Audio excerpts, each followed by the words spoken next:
Kung lagi po kayong napapanisan nito magbibigay po ako ng 4 na importanteng tips para hindi po mapanis agad-agad ang inyong spaghetti sauce. Nakapanglulumo naman po kung pagkatapos yung lutuin at naghirap kayo maya-maya lang bumubulan at maasim na timpla dahil panis na.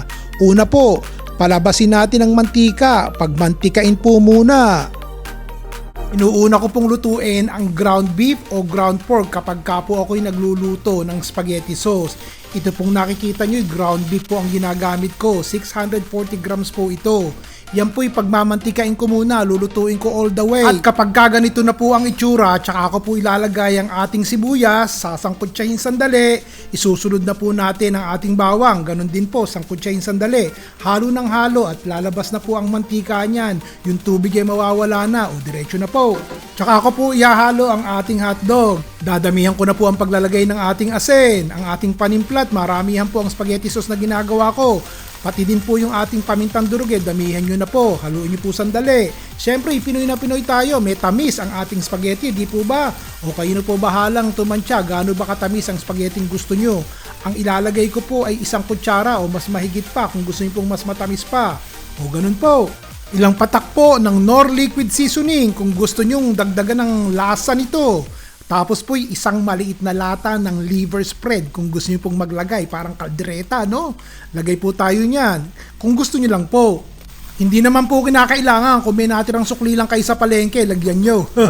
O sabawan nyo na po. Tubig na lang ang katapat niyan. Meron lang po ako nito sa pantry ko, ginamit ko na. 1 lata po nitong chicken stock or chicken broth, pero tubig ayos na po. Isang malaking bote po ng spaghetti sauce ang ilagay nyo para kompleto na po yung lasa. Kung may natitira pang spaghetti sauce dun sa bote, lagyan nyo po ng konting tubig at sayang yun, isama nyo na rin po. Kung may natira pa pong sukli sa palengke, lagyan nyo po ng 1 latang kabute. Kung meron lang, para masarap na po.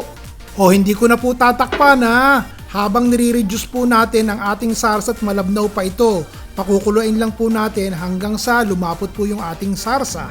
Tikman nyo na po muna. Kung ayos na naku po, parang hindi naman. Lagyan po natin ng konti pang asukal, kalahating kutsara at parang kulang sa tamis. Patis na po ang pampaalat natin. Yung iba po'y naglalagay pa ng butter para daw po silky bago patayin yung apoy. Ako po'y hindi na, tama na po Tip ko po sa inyo, tip number 1, para hindi po mapanis agad ang spaghetti sauce nyo, pakuluin nyo po ng gusto ang sarsa. Tip number 2, palabasin nyo po yung mantika, ganyan po.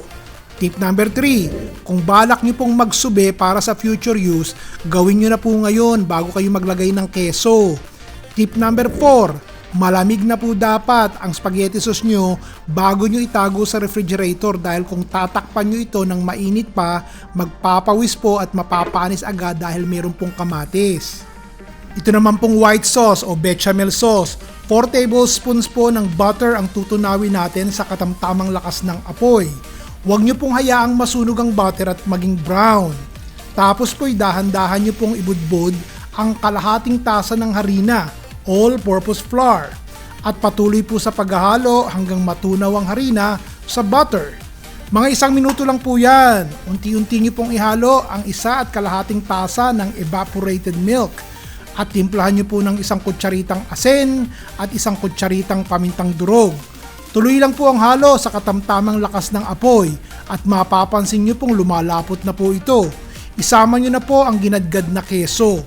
Grated white cheddar cheese po ang ginagamit ko. Pero kung mura po ang quick melt dyan sa atin, yun po ang gamitin nyo.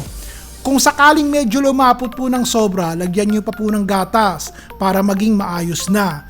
Tikman nyo muna at kung ayos na po, tanggalin na po sa kalan. Sanay na sanay po tayo dito. Dinagdagan ko pa po ng white sauce o bechamel sauce. Ayos na ayos po, walang kinakailangang oven. Basta kawali lang katapat o kaldero meron na po kayong panbansang panghanda pag may birthday. Ayos, Rambilaro po.